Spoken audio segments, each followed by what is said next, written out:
Good morning, good afternoon, good evening, depending where you're looking from, for our webinar where we will talk about updates from the Galapagos whale shark project. And with that, I would like, give me a second. I have an interference.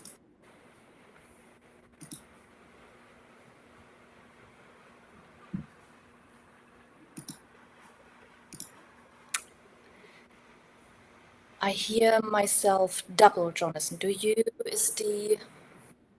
I think I can hear some interference, but maybe if you... Give me a second. I know where it's coming from. Moment. Okay.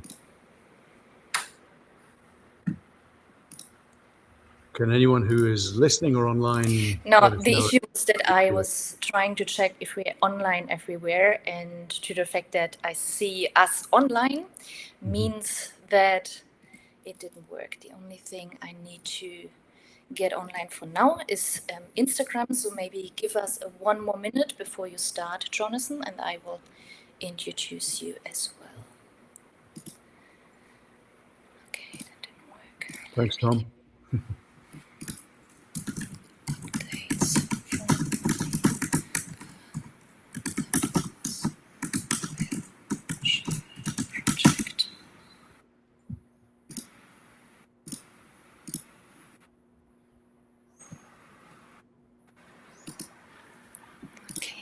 So Instagram is not reacting yet, so give me one more moment. Good on YouTube. Thanks.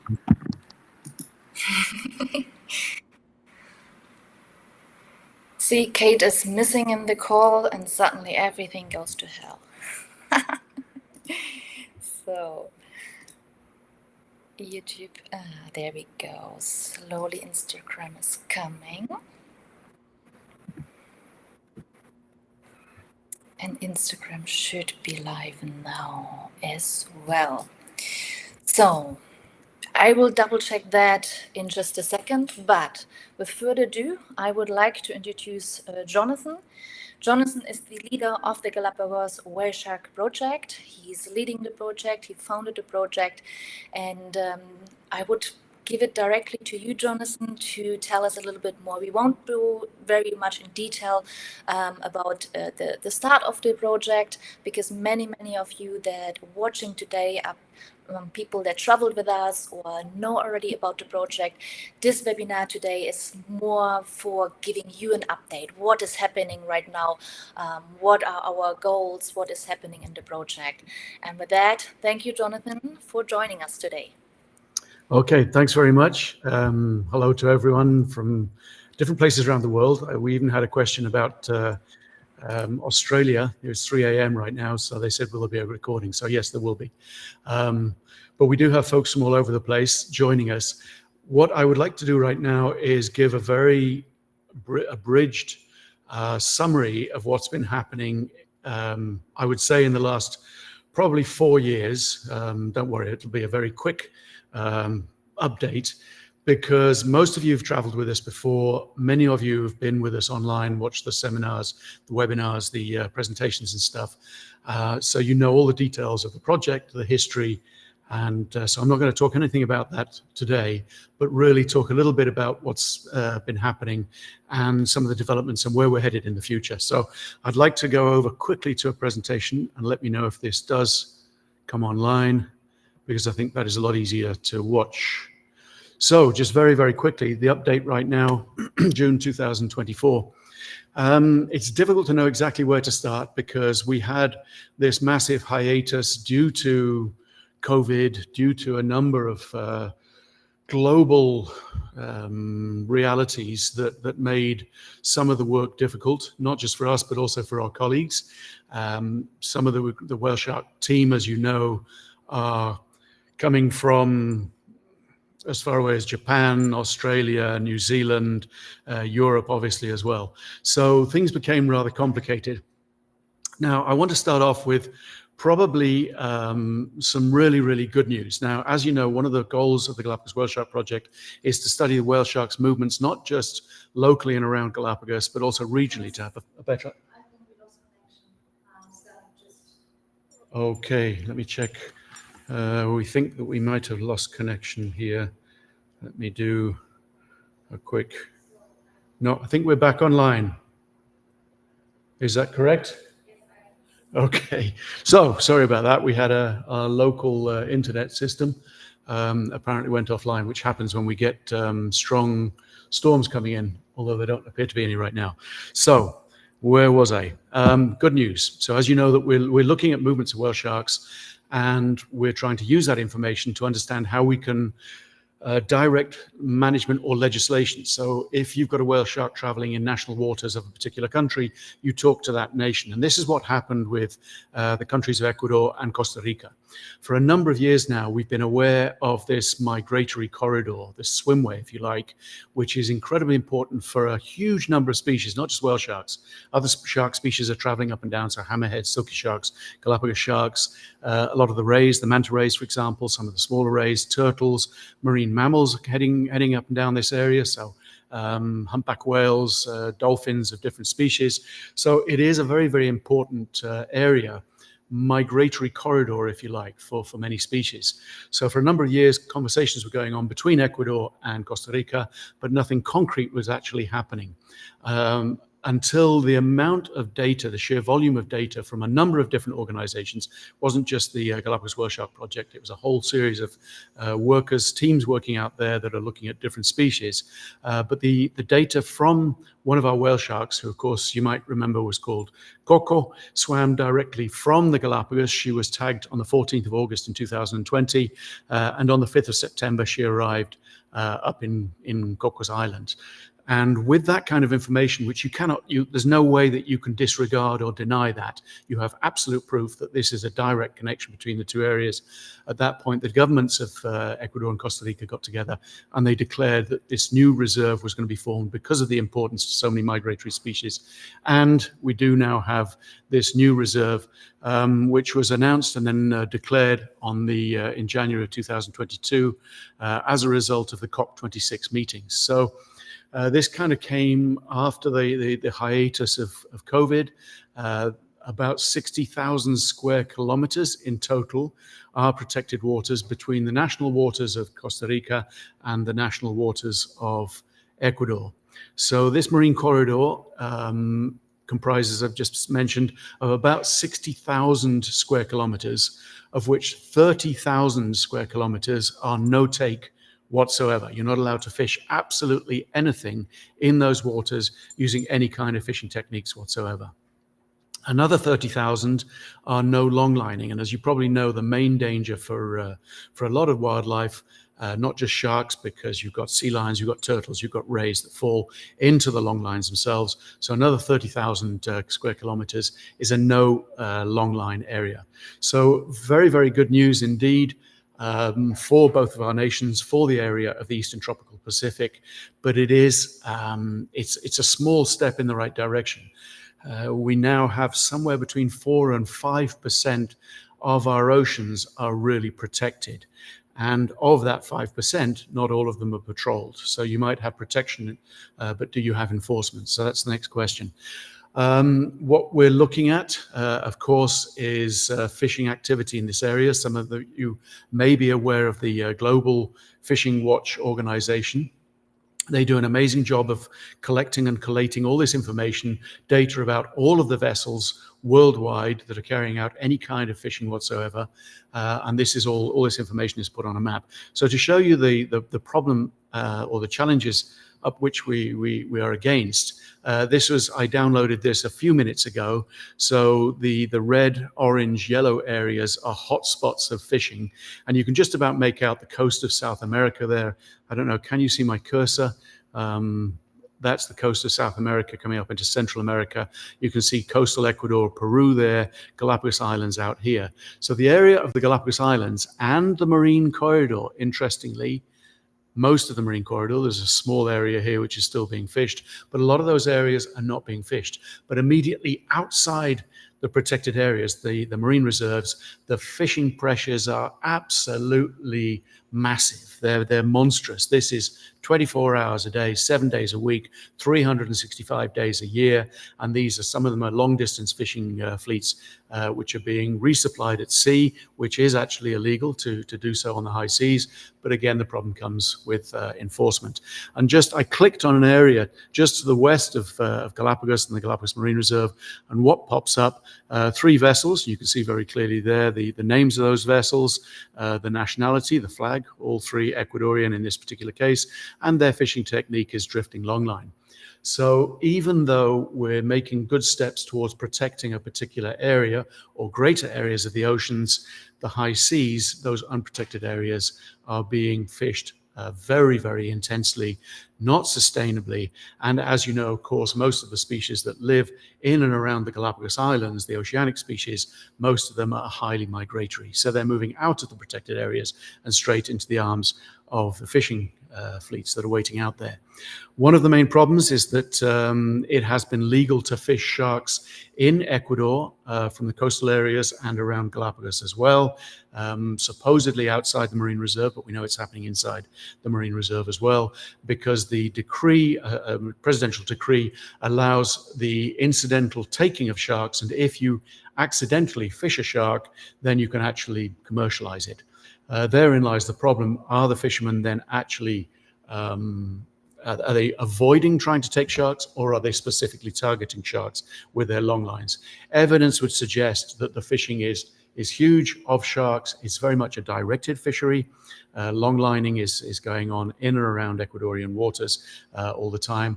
And sharks are also being smuggled down through Peru to the south. And from Peru, the fins are flown out to Asia for the shark fin market out there. And the meat is sold mostly locally. So CITES, of course, the protection of endangered species, has decided to make a halt on Ecuador's shark trade, banning all shark products to be exported from Ecuador, which is great news. This is just broken, literally. This is just coming out onto to world news now. So this is excellent news. However, it still means that there needs to be enforcement.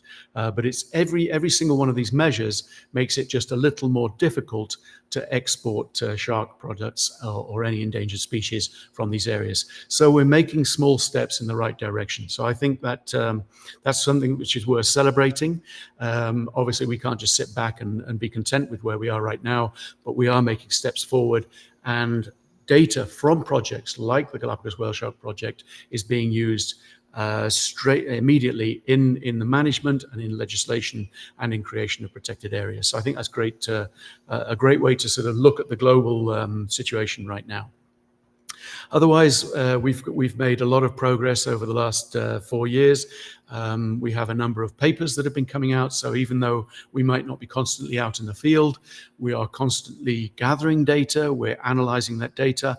And this particular paper, which was published in the Biodiversity Data Journal, was led by Sophia Green, and she was the lead on that particular paper. We have a number of other papers that are also in the pipeline at the moment that all the members of the team and our colleagues are working on, and this is definitely a collaborative activity. So a lot of the data, although you might not immediately see it, it is actually being published in peer review, and as much as possible we try to make all of that information and those papers available.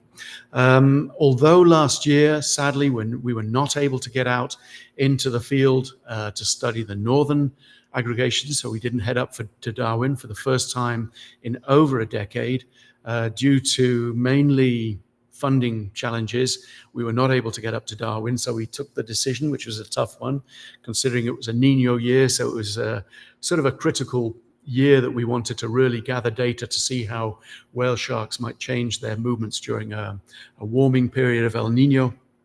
So unfortunately, we decided, though, that it was better to hold off to combine our resources and get the entire team back together again in 2024. So 2023, we didn't do the northern expedition. However, we did the a new southern expedition over the last probably 5 to 10 years. There have been sightings of whale sharks off the south of Isabella, the southwest of Fernandina, Floriana, and those waters. And we've been very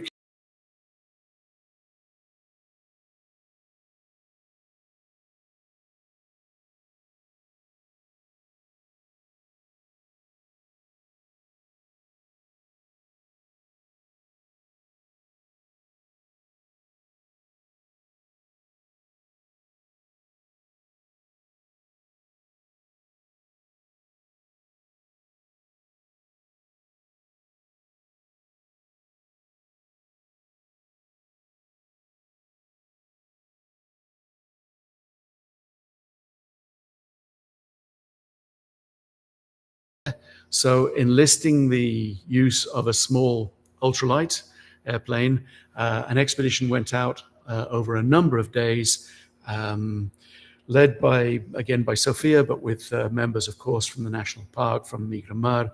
The whole team went out there in order to see if they could actually find the whale sharks, because it's a much bigger challenge when you're looking over a huge expanse of ocean. So they were scanning perhaps 100 square kilometers, and so they needed an ultralight in order to be able to do that and to spot from the air. And then they knew that they couldn't jump in with tanks because the whale sharks are simply swimming by.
Okay, any viewing out there, confirm whether you can see us. I have us online, according to my...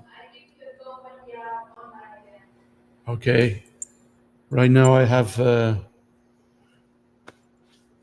it's showing me that we have connectivity again.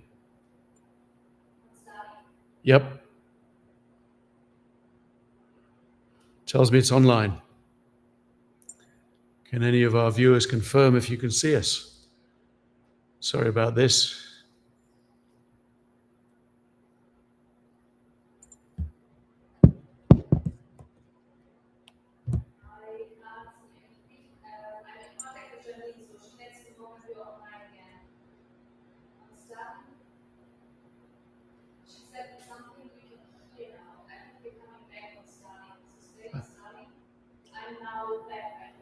Okay, we believe we're back online. Sorry about this. We seem to be experiencing some technical issues with internet. Not altogether surprising, as we're actually recording this or talking to you from a fairly remote area. So hopefully you can hear what's happening right now. Apparently we went offline when I was talking about the southern aggregation. So the challenges of looking at the southern aggregation, of course, it's an open ocean aggregation, so they're not really together, but they're spread out over a huge area of ocean. And the only way that we've been able to really locate them was from the air. So with that in mind, we enlisted the help of a small foundation with a very good pilot who brought an ultralight to the Galapagos Islands, and they headed out to see if they could spot them from the air. Sophia, leading the expedition, went out with a team, and they were able to actually tag 5 whale sharks. The challenge there, of course, being that because you don't know exactly where they're going to be and they're simply swimming by, this whole procedure has to be carried out free diving. So that was carried out, and the interest there is to see whether or not they're then moving up into the Darwin area, and if it's the same individuals that we're seeing in the south as we see later on in subsequent months up in Wolf and Darwin. So the tagging was carried out, and a field report was written as a result of that. This was partially funded by the Explorers Club Rolex grant. So they provided some of the financing for this, as well as other funding sources, and they were able to get some interesting results.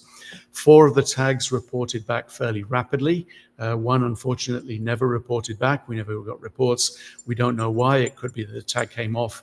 It could be that associated species removed the tag itself. It could be for a number of reasons. It could be technological as well. So the tags sometimes just don't transmit, and we don't necessarily know why. We don't have any conclusive evidence yet to show whether or not these animals are moving up into Wolf and Darwin, but we do hope to continue with this work, so that little by little what we're doing is putting together pieces of the jigsaw so that we can have an overall idea of what the whale sharks within the Galapagos Marine Reserve are doing, whether it's a single group of animals in the entire marine reserve, or whether we have distinct groups which are traveling in different directions, which may be feeding in different areas, breeding in different areas. We don't know. But all of those things are absolutely vital if we are to be able to create management policy and legislation, as I mentioned earlier. Part of what we also try and do is talk to as many people as often as possible. This is why we do the webinars. This is why we do the presentations. Some of them are digital online like this, with the problems that we have with the internet. Some of them are very much physical. So in June of last year, Sophie and I traveled to the UK. We were invited by a couple of organizations, Galapagos Conservation Trust, and Craghoppers and SLG were the ones who invited us to go and give talks, not only to corporate businesses, but also in schools as well. And we were really, really privileged enough to be able to go into some schools in the Manchester area. They'd found schools in what were described as underprivileged areas. And if you look at the places that we were visiting, obviously, first world underprivileged areas are not the same, perhaps, as other areas, less developed. But we did have an enormous privilege of talking to school children in these areas, and the interest, the level of interest and excitement that we got from those groups was absolutely extraordinary. It was very, very inspirational to see how these young children, ages of about 9 to 12 or 13 more or less, were fascinated by the topic of the oceans and very, very concerned about the future of the oceans. And to see that in the young children, who are obviously the next generation who will be stepping into a position of responsibility, who will have to take over the mess that we leave. There's no better way really of putting it. It was just fantastic to see that response. It was heartwarming to see that there was so much concern. How could they help? What could they do? Even though that these are children that are living in an inner city area, they felt a connection with the oceans, and they felt that it was their responsibility to in some way help or look towards a better future for our oceans. So that was really fantastic. We also went in to a couple of corporate businesses as well, who have been associated with the Galapagos Whale Shark Project in some ways for a number of years, that have been helping sponsor us in different ways. So we thank you for your support with that. You might notice a new logo, for example, that we've had developed by SLG. So they're helping in a number of different ways, and to give us an open forum then to talk to to their heads of industry and to their employees, and to see how industry can also help with plastic pollution, with a change in consumer ideas. How can they make things more environmentally friendly? And so this is coming not only from conservation groups, this is also coming from industry as well. And I think that those two things hand in hand can lead to some very, very big steps as we move forward. So it's fantastic we're able to get out. And I think for a period of 8 to 10 days, we didn't stop talking for, I think, about 8 hours every single day. But it was fantastic to see the response that we got there, even from some fairly high-level corporate industry representatives. One of the factors that we've been discussing and looking at more recently is how can we integrate something which will bring the message home to those businesses. How are your industries affecting the oceans? How are whale sharks and the protection of whale sharks possibly affecting the future of our oceans as well? So blue carbon and the ocean carbon cycle is something which has really not been talked about a great deal in the past, but now more and more it's gathering speed, it's getting interest. And because of the carbon offset, which can be used extremely well, in some ways, so the replanting of forests and so on and so forth, but people are beginning to realize that the oceans play a much, much bigger role in the carbon absorption, even than all of the combined vegetation of the forests of the entire world. Probably 2 to 3 times the amount of carbon is absorbed by the ocean each year than by all of the vegetation covering the land surface of our planet.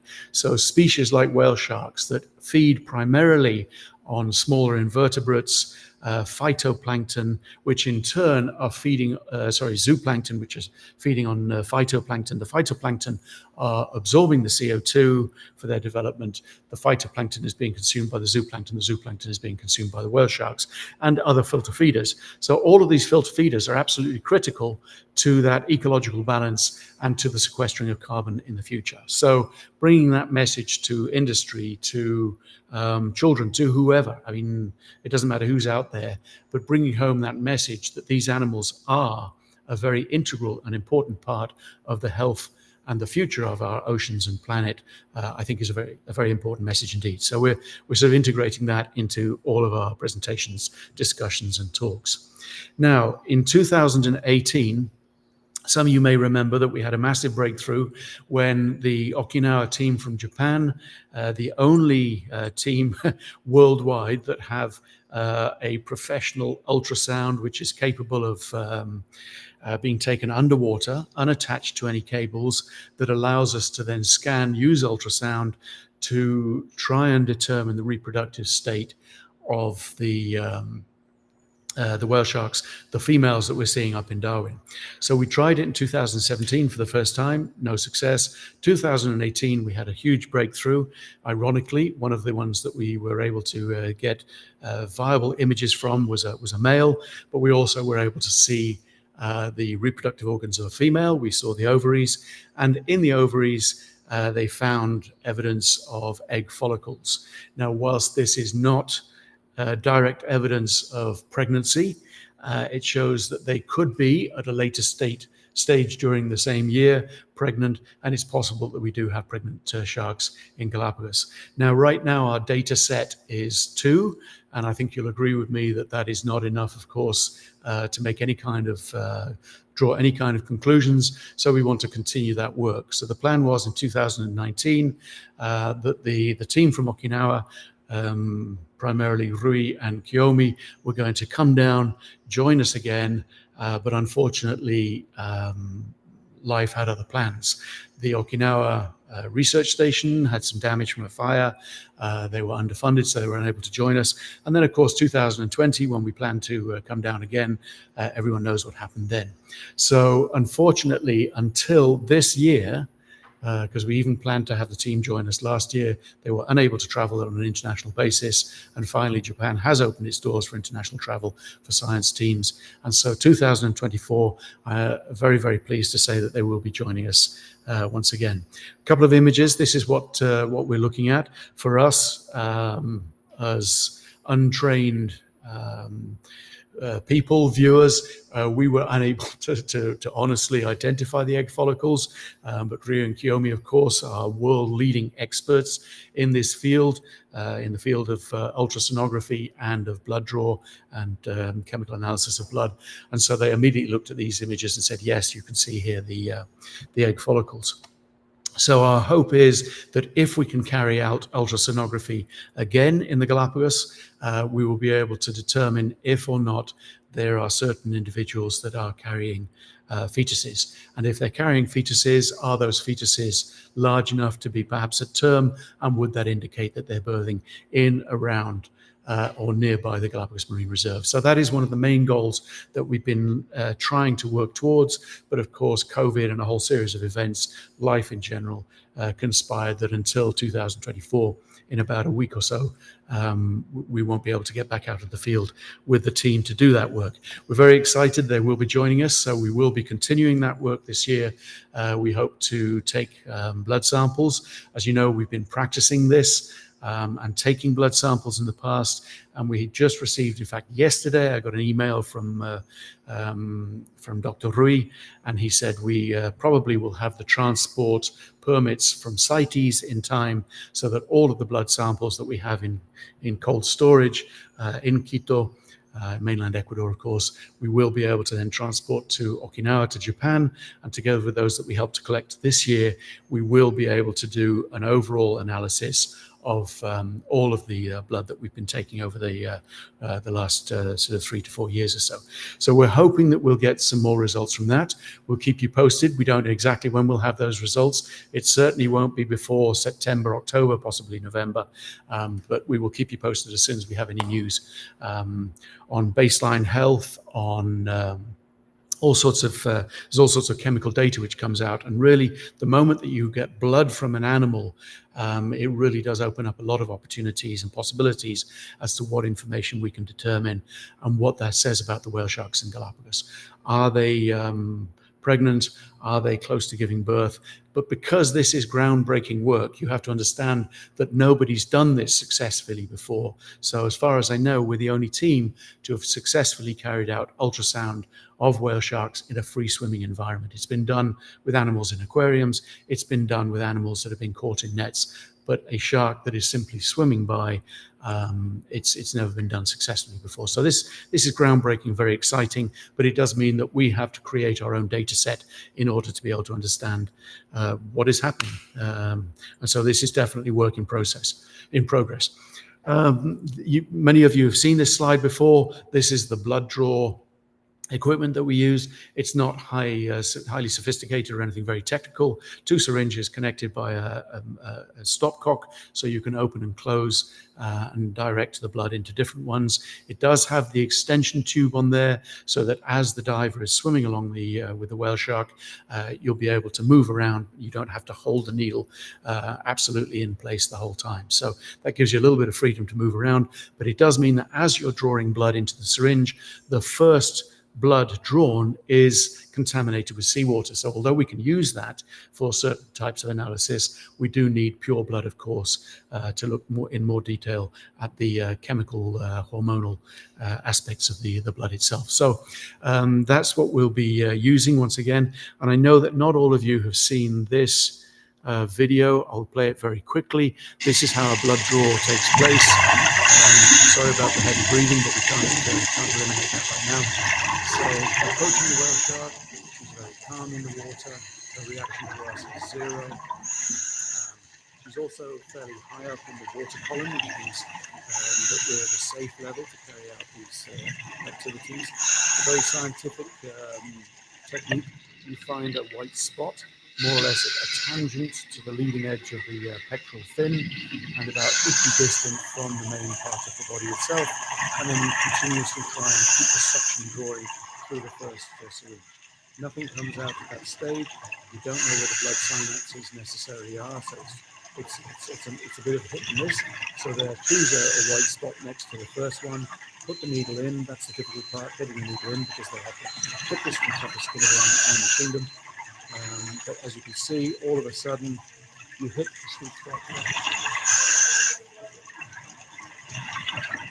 Okay.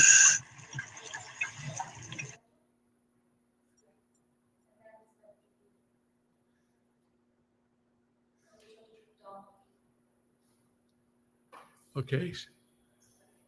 All right. Can you see me?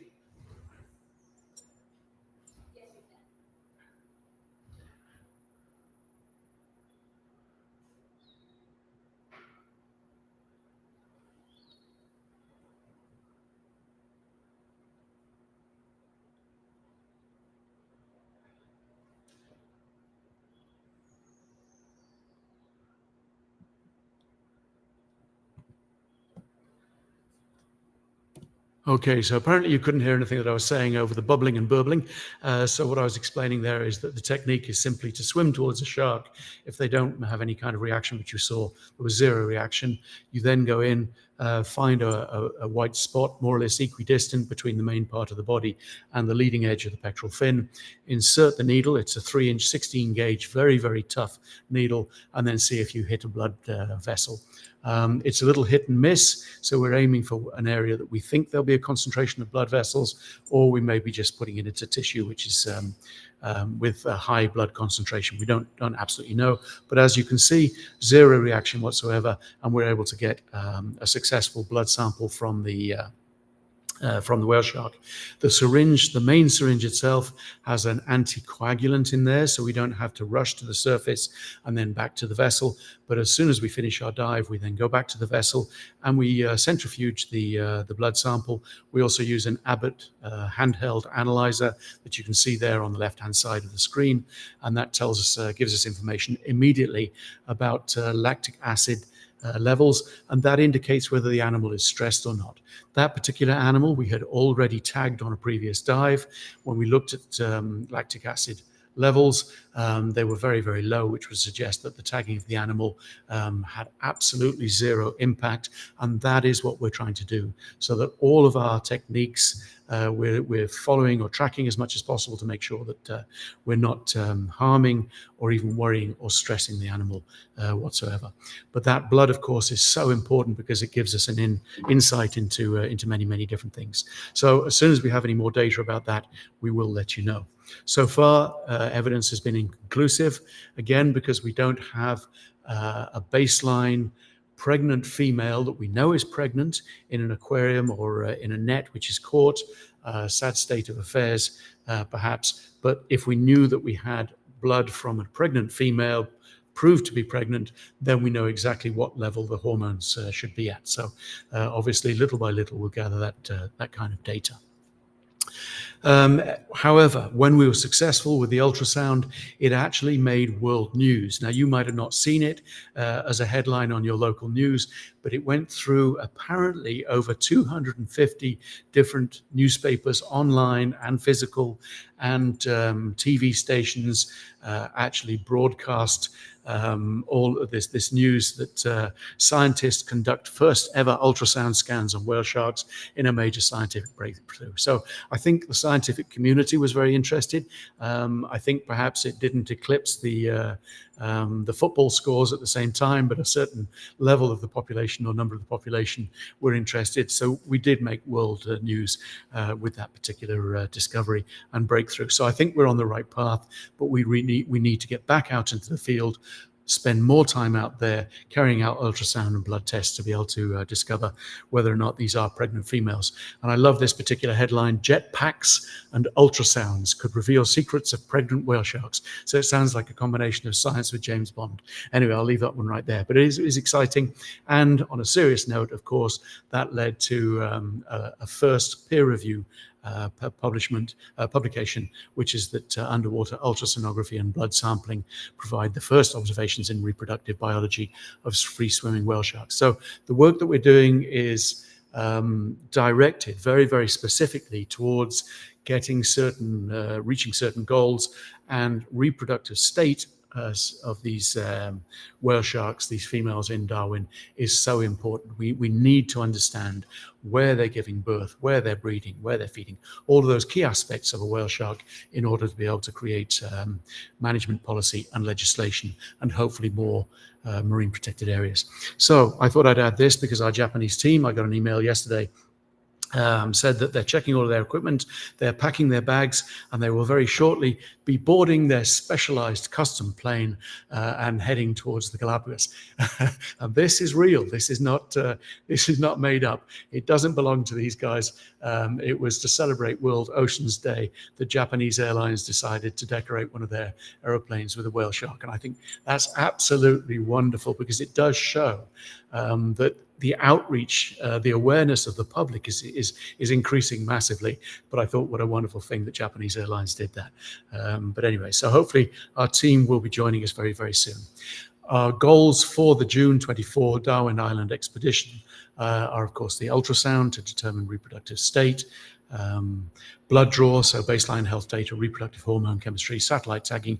We will be carrying 10 brand new Splash 342 dorsal mounted satellite tags to look at surface movement and, of course, diving behavior, because if we can understand where they're diving, why they're diving, how much they're diving, that gives us an idea of habitat usage. So how are they using the various different vertical levels of the ocean, not just how they're traveling through horizontally on the surface. And so that builds up a 3D framework or idea of how they're traveling through the oceans, because of whale sharks don't travel on a two-dimensional basis. And then photo ID, a very basic technique, but one which is giving us enormous returns, because we've already got hits, for example, as far away as the Socorro area, Revillagigedo in Mexico, that they have seen a whale shark resighted that was sighted also in the Galapagos Islands. So something as simple as take a photograph of a whale shark. Jenny was talking about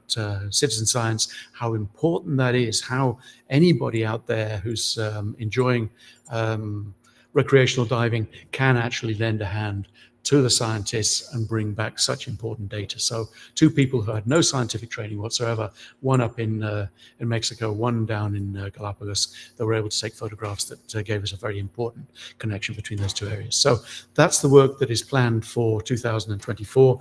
I could talk about so much more, because there's so much more going on in terms of outreach and education, what's happening on a local level, for example, with the Chicas con Agallas. So Sophie is together with a number of colleagues, leading a local girls group for young children that have never had any connection with the oceans. Some of them are even scared to go in the oceans. They're sort of between the ages of about 8 and 12, more or less. Some of them have never been swimming in the ocean. Believe it or not, they live in the Galapagos Islands. So all sorts of work which is going on to try and educate, not just on an international level or a national level, but on a local level as well, how important the oceans are for our enjoyment of life, for a healthy living way of life, but also how important they are for the future of our planet as well. So all of those things that are going on, and there's not time to talk about it today, because as I said, this will be a brief update, and I think I've already talked enough. So very shortly, hopefully next week, we'll be heading out again on our beautiful little fishing vessel. This is the Uelka 2, very dear to our hearts. She's not a big boat. I think we're 17 people, 16 or 17 people on this little fishing vessel, which when she's not fishing, the fishermen dedicate part of their life to preserving the very oceans that give them their livelihood. And I think that's a wonderful collaboration between the two sectors, conservation and the fishing sector. So only good can come from that. And hopefully soon we'll be back out in the Galapagos. And with that, I would ask if you have any immediate questions, because I know there are some out there. I hope that wasn't too long.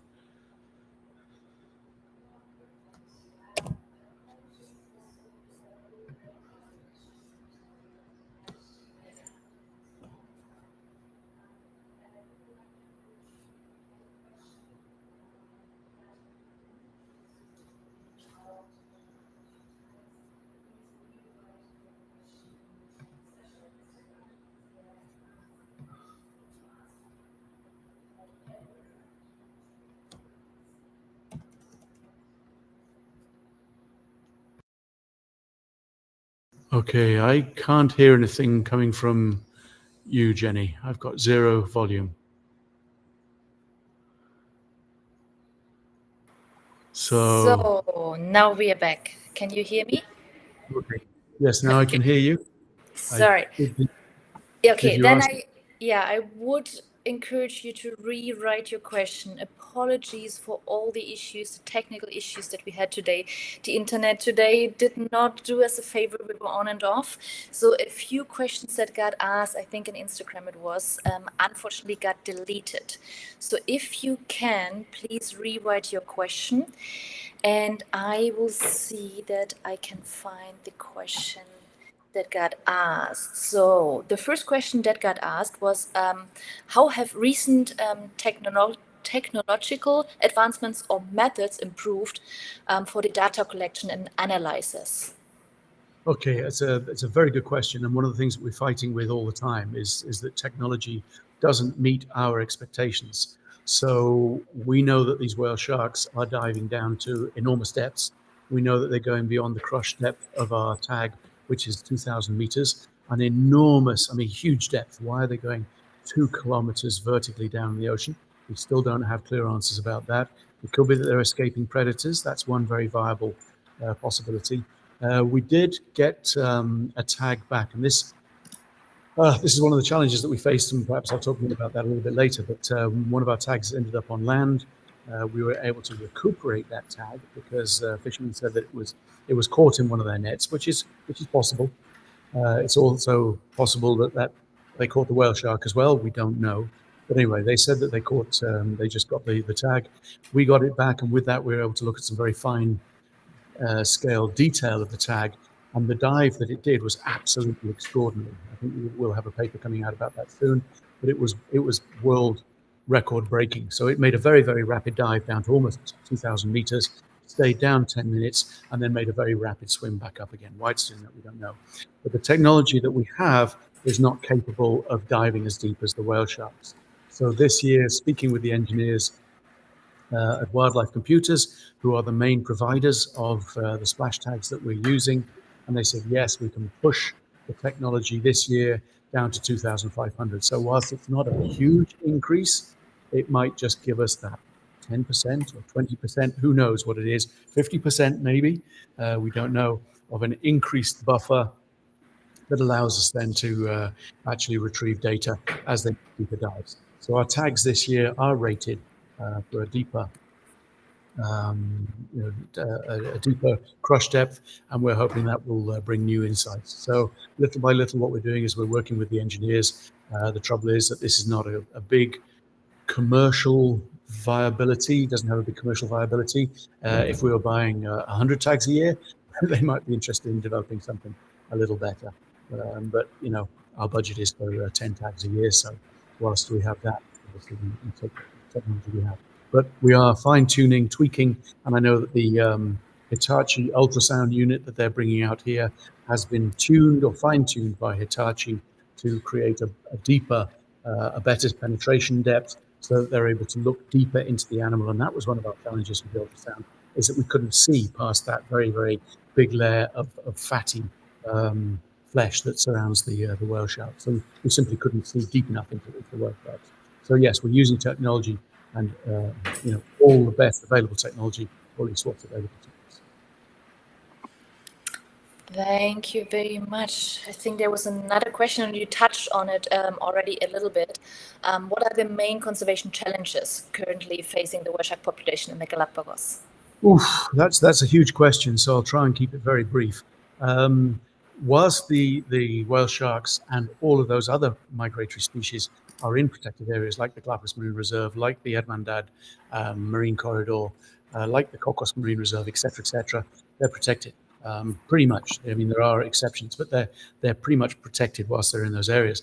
But they don't stay there. They swim out into the open ocean, and there is no regulation mechanism right now or authority that can enforce a regulation mechanism on the high seas. So we're looking at 95% of our oceans that are completely unprotected. So it's an absolute slaughter what is going on out there, and they're taking absolutely everything. It's indiscriminate, unreported, illegal, and uncontrolled fishing, which is going on in the high seas. How can you play a role in that? How can you make this stop or disappear, or at least slow down? Be responsible when it comes to what you're eating, because if we continue to consume the products, shark fins in Asia, for example. So please don't go or frequent if one of your local restaurants serves shark fin or shark or endangered species on the menu. Don't go there and tell them, I'm leaving because you have this on the menu. I've done that a number of times in different areas around the world. So, you can ask your local fishmonger or supermarket, how do you source your fish? Is it responsibly sourced? Because if we stop consuming, they'll stop fishing. So a lot of these things, it's driven by the consumer market. So what also is coming is that there is new legislation coming through bodies like the United Nations, for example, to put controls on this unregulated fishing. How they're going to do that, I still don't really fully understand, but legislation is in the pipeline to stop these very, very far-reaching long-distance fishing fleets. So fleets like, unfortunately, I don't want to point the fingers always in the same direction, but China does have a large responsibility in that, but it's not the only nation. Many other nations on the planet are fishing sharks, including my own country, the US. Spain has one of the largest shark fishing fleets in the Mediterranean and Atlantic areas as well. So there are a lot of nations involved with it, but there is legislation which is coming in to try and slow or possibly stop that for the future. However, we have a limited amount of time. So yeah, we're all responsible. I hope that to some extent answers the question. Thank you very much. The next question is, did you hear about the birth tax and are you intending to use it? I sort of guessed that question might be coming. And in fact, I don't know if I can just, how do I go down? I might have something here. Let me see. Can I go? Yes, I did. Yeah, here we go. The birth tag. I guessed I might get this question, so I did add a couple of slides. The birth alert tag, BAT for its short acronym, is something which has been developed recently, has created a lot of excitement amongst folks that are studying sharks, because it's a small tag that can be inserted in through the cloaca of the shark, and it's an interuterine tag which is inserted and placed alongside the embryos during development. So then the moment that the shark gives birth, obviously it gives birth to the sharks. It also gives birth to the tag. The tag then pops up and basically tells you where it is that the shark has given birth. So you know where you insert it, and then you know where it pops up, and that tells you that your pregnant shark has traveled this area, and that gives you insight into the birthing areas specifically. However, it's only been used, to my knowledge right now, on tiger sharks and hammerheads, and it's only been used with captive sharks. So the sharks are caught, they're immobilized, and can you imagine that you actually do need an applicator? When we discussed this, I mean, I don't want to go too much into the sort of the basic details of this, but we sort of looked at each other and said, okay, who has the longest arm? Because when you think about an animal the size of a whale shark, 12 to 14 meters long, weighing 20 to 25 tons, yeah. Right now, it's neither practical nor safe to consider that to be something which we can talk about. So I think if there are techniques or the technology is improved in the future, we might be able to use that for whale sharks. But right now, I think it's exclusively used on smaller shark species for some very, very obvious reasons. Great question.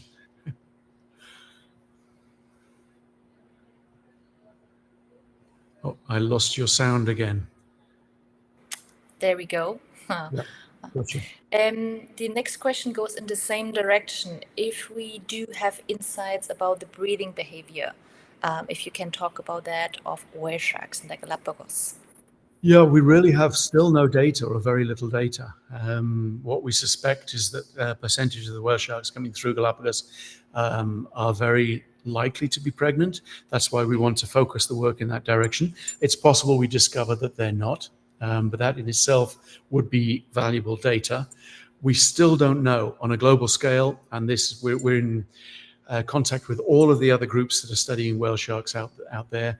It's a fairly small community of scientists, and just a couple of weeks ago I was talking with some scientists which are heading out into into the Indian Ocean. They're going to be doing some work out there, and they were asking about our tagging techniques. So anytime there's any news or updates, we share it very rapidly.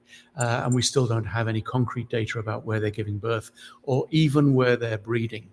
Interestingly, last year we did see 2 whale sharks in the Galapagos that had scarring on the pectoral fin area, or what we think is possibly scarring, and that could be intraspecific when the male grabs the pectoral fin in its mouth. And this is something which we have seen with hammerheads, with white tips, with Galapagos sharks, and so on and so forth. So we know that the sharks are doing that. That's how they immobilize the female when the male then copulates with the female. So we know that that scarring could be an indicator of recent breeding, but they might have traveled 1,000 miles or 1,000 kilometers since the breeding. So short answer, unfortunately, we still don't have concrete information about where they're giving birth or where they're mating.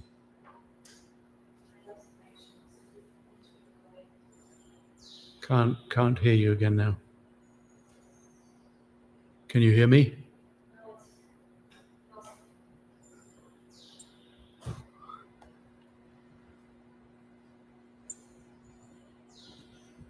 Okay, turning my volume down. Does that help at all?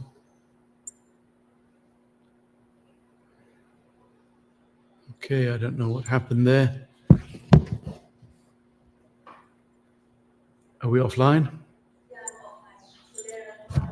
Okay, I've got us online with Starlink. It says we're online, so I don't know if it's the. You keep going. There's no further questions. Okay, I've got a bunch of questions here which I could answer. Oh, okay. Thank you, Bronson, and thank you, Tom. And Martin, okay. All right, so I see some questions. Martin, yes, is there only one science tour every year? We only have one dedicated science field trip a year, which is heading up to Wolf and Darwin, basically because it's a very, very costly undertaking. So we only have funding for that.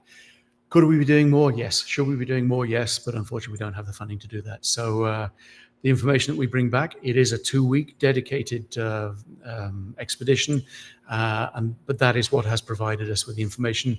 And I think with the exception of year 1, we've only been able to carry out 1 single trip per year up to Wolf and Darwin. No, we did 2 one year as well, 2020. We did 2.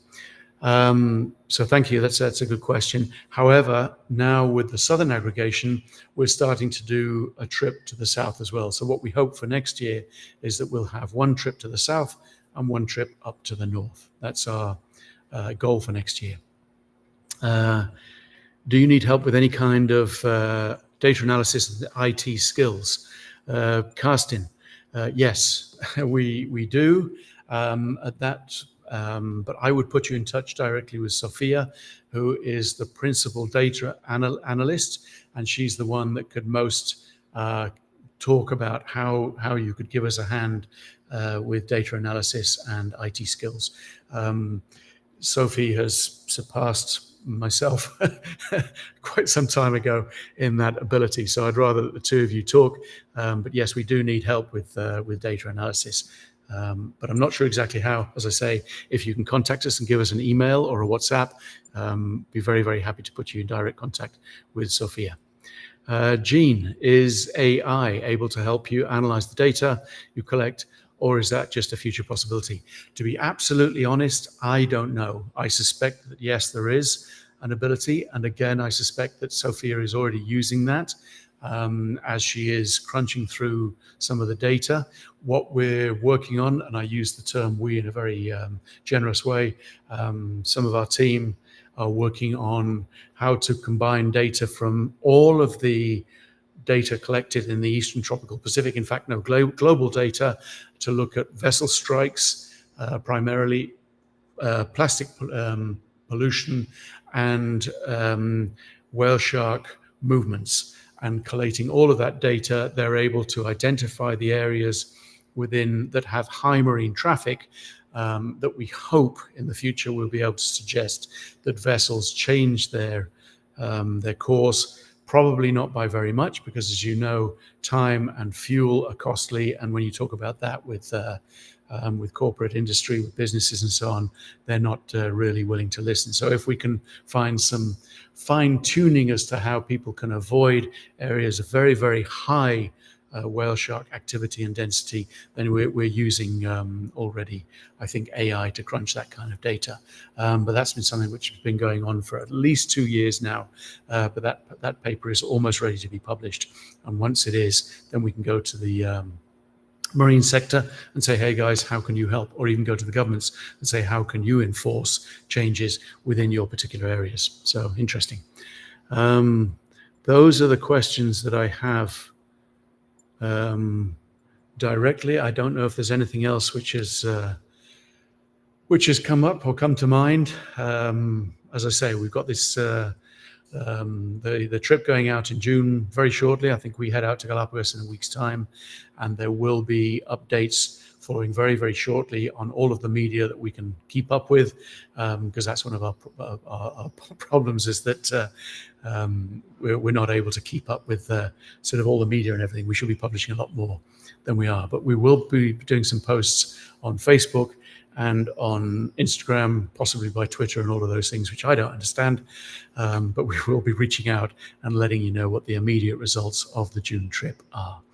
And I think we've been going on for 1 hour. As Jenny said, sincere apologies. I know that this is recorded, so I don't know if it's there'll be any better quality in that, but we are technologically challenged given the very remote area that we're currently transmitting from. But anyway, thanks very much for joining us today, and I hope that we bump into many of you very shortly physically as we're traveling to different destinations and out in the Galapagos. And I know that some of you will be joining us very shortly for some of the Galapagos shark diving trips in the Galapagos as well, and hopefully an amazing experience with whale sharks. Thank you.